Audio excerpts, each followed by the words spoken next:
प्रस्थापित व्यवस्थेच्या हिमालयाला मी धडक घेतोय. ही धडक घेतली तर माझा कपाळमोक्ष होईल, रक्तबंबाळ होईल, परंतु हिमालयाला काही होणार नाही हे मला माहीत आहे.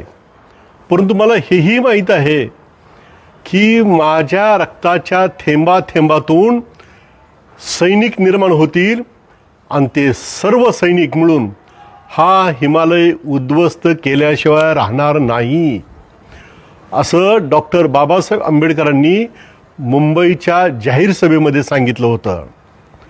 हा डॉक्टर बाबासाहेब आंबेडकरांची प्रेरणा घेऊन आज ज्यांच्या रक्तामध्ये डॉक्टर बाबासाहेब आंबेडकर आहे ते या उपवर्गीकरणाच्या विरोधामध्ये रस्त्यावर आलेले भीमसैनिक दिसतात. ही एक बाजू आहे.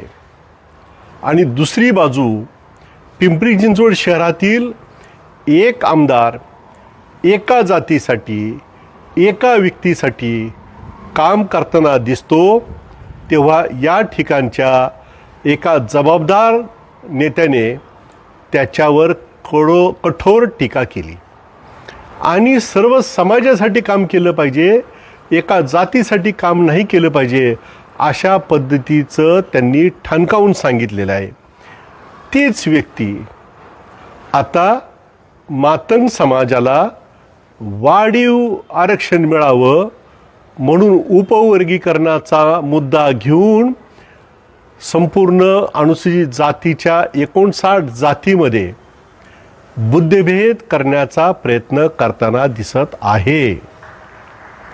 गर्व से कहो हम हिंदू है, हिंदू सारा एक, अशा पद्धतीची हिंदुत्वाची व्यापक विचारसरणीच्या नरडीला नख लावण्याचं काम हीच व्यक्ती करताना दिसते.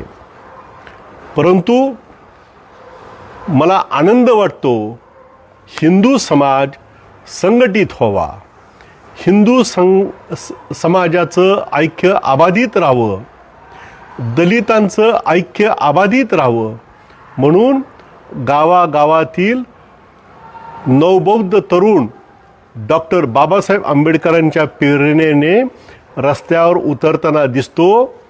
तेव्हा हीच हिंदू धर्माच्या ऐक्यासाठी नवबौद्ध तरुण रस्त्यावर दिसतो, त्यालाच म्हणतात धार्मिक सहिष्णुता. डॉक्टर बाबासाहेब आंबेडकरांनी म्हटलं होतं, मी सर्वप्रथम भारतीय आहे आणि अखेरपर्यंत भारतीय राहीन.